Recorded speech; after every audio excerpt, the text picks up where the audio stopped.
Hello friends, ഈ വീഡിയോയിൽ Newton's loss of motion നമുക്ക് പഠിക്കാം. ഇത് സെക്രട്ടേറിയറ്റ് അസിസ്റ്റൻറ്റിന് വേണ്ടിയിട്ടുള്ള സിലബസിൽ ഉൾപ്പെട്ടതാണ്. സോ ന്യൂട്ടണ് 3 മെയിൻ ലോസ് ഉള്ളത്. നമ്മൾ ഫിസിക്സിലൊക്കെ പല പ്രാവശ്യം പഠിച്ചിട്ടുണ്ട്, 10ാം ക്ലാസ്സിലും +2 ടൈമിലും ഒക്കെ പഠിച്ചിട്ടുണ്ട്. അപ്പം ന്യൂട്ടൺസ് ലോസ് ഓഫ് മോഷൻ എന്ന് പറയുന്നത് മോഷൻ ഓഫ് ആൻ ഒബ്ജക്റ്റ്, ഒരു ഒബ്ജക്റ്റിൻ്റെ ആ ഒരു മൂവ്മെൻറ്റ് അല്ലെങ്കിൽ മോഷനും അതിനെ ആക്ട് ചെയ്യുന്ന ഫോഴ്സസിനും തമ്മിലുള്ള ആ റിലേഷൻഷിപ്പ് കാണിക്കുന്നതാണ് Newton's law of motion. Okay, this describes the relationship between motion of an object and the forces acting upon it. First law എന്ന് പറയുന്നതാണ് ലോ ഓഫ് ഇനേർഷ്യ. അപ്പം ഓർത്തോണം, ഫസ്റ്റ് ലോ ആണ് ലോ ഓഫ് ഇനേർഷ്യ. അപ്പോൾ എന്താണെന്ന് പറയുന്നത് വെച്ചാൽ states that an object will remain at rest or in uniform motion unless acted upon by an external force. അതായത് ഒരു ഒബ്ജക്റ്റ് എവിടെയാണ് വെച്ചിരിക്കുന്നത് അവിടെ തന്നെ ഇരിക്കും. എന്താണ്? ഒരു എക്സ്റ്റേണൽ ഫോഴ്സ് ആക്ട് ചെയ്തില്ലെങ്കിൽ, അതല്ലെങ്കിൽ ആ മോഷൻ യൂണിഫോം മോഷനിൽ ഇങ്ങനെ ഒരേ സ്പീഡിൽ ഇങ്ങനെ മൂവ് ചെയ്തുകൊണ്ടിരിക്കുകയെന്ന് വെച്ചോ, അതിലൊരു എക്സ്റ്റേണൽ ഫോഴ്സ് ആക്ട് ചെയ്തില്ലെങ്കിൽ അത് അങ്ങനെ തന്നെ അങ്ങ് മൂവ് ചെയ്യും. ഫോർ എക്സാമ്പിൾ പറയുകയാണെങ്കിൽ, നമ്മളൊരു ബോൾ ഇപ്പം ഫുട്ബോൾ ഗ്രൗണ്ടിൽ ഇരിക്കുകയാണ് അല്ലേ, അത് കിക്ക് ചെയ്താൽ മാത്രമേ അത് പോകത്തുള്ളൂ, മുന്നേക്ക് പോകത്തുള്ളൂ, അല്ലെങ്കിൽ ഏത് ഡയറക്ഷനിലാണോ അതിലേക്ക് പോകത്തുള്ളൂ. അതാണ് എക്സാമ്പിൾ പറഞ്ഞിരിക്കുന്നത്. Stationary ball remains at rest until kicked എന്ന് പറയുന്നത് is an example of first law ആണ് കേട്ടോ. അപ്പം അത് പ്രധാനപ്പെട്ട മേ ബി ചോദിക്കാം, ഫസ്റ്റ് ലോ പറയുന്നത് എന്താണെന്ന് വെച്ചിട്ട് ഡിഫറെൻറ്റ് ഓപ്ഷൻസ് കാണിക്കും. അതിപ്പം ഓർത്തോണം, ഫസ്റ്റ് ലോ എന്ന് പറയുന്നത് ലോ ഓഫ് ഇനേർഷ്യയാണ്.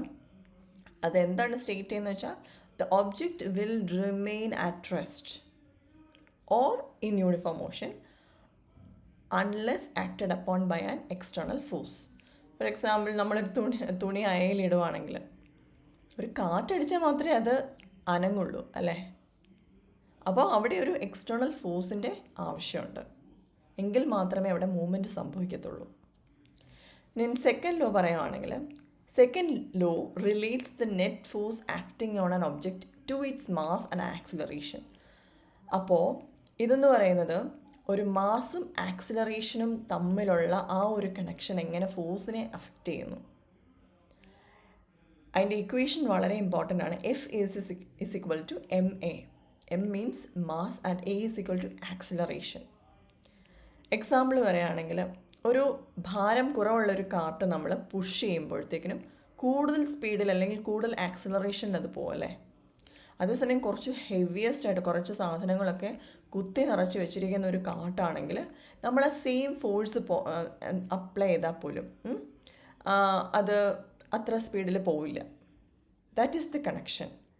അപ്പോൾ എന്താണ്? മാസും ആക്സിലറേഷൻ തമ്മിൽ മൾട്ടിപ്ലൈ ചെയ്യുമ്പോഴാണ് അവിടെ ഫോഴ്സ് എന്ന് പറയുന്നത്. So F is equal to ma.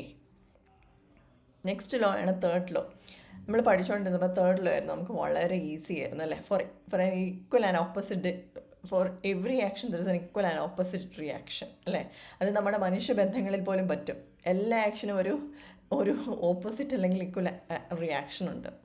So അതുപോലെ എക്സാമ്പിൾ പറയുകയാണെങ്കിൽ, അതായത് നമ്മൾ പെട്ടെന്ന് ബോട്ടിൽ നിന്ന് ചാടുവാണെങ്കിൽ ബോട്ട് മൂവ്സ് ബാക്ക്വേർഡ്, പുറകിലേക്ക് പോകും, അല്ലെങ്കിൽ ആ ഓളത്തിലൊരു കുറച്ചുകൂടി ഒരു ഫോഴ്സ് ഒരു വീഴാൻ പോകുന്ന പോലെയൊക്കെ ഒന്ന് വരും. അതായത് എന്തൊരു ആക്ഷനും അതിന് തുല്യമായോ അതിൻ്റെ ഓപ്പോസിറ്റോ റിയാക്ഷനുണ്ട്. അപ്പം മെയിൻലി നമ്മുടെ സ്പേസ് ക്രാഫ്റ്റ്സ് ഒക്കെ വർക്ക് ചെയ്യുന്നത് ഈ തേർഡ് ലോ അനുസരിച്ചാണ്. അപ്പോൾ അതിനെപ്പറ്റി പിന്നീട് സംസാരിക്കാം, അല്ലെങ്കിൽ വീഡിയോ നീണ്ടുപോകും. Thank you.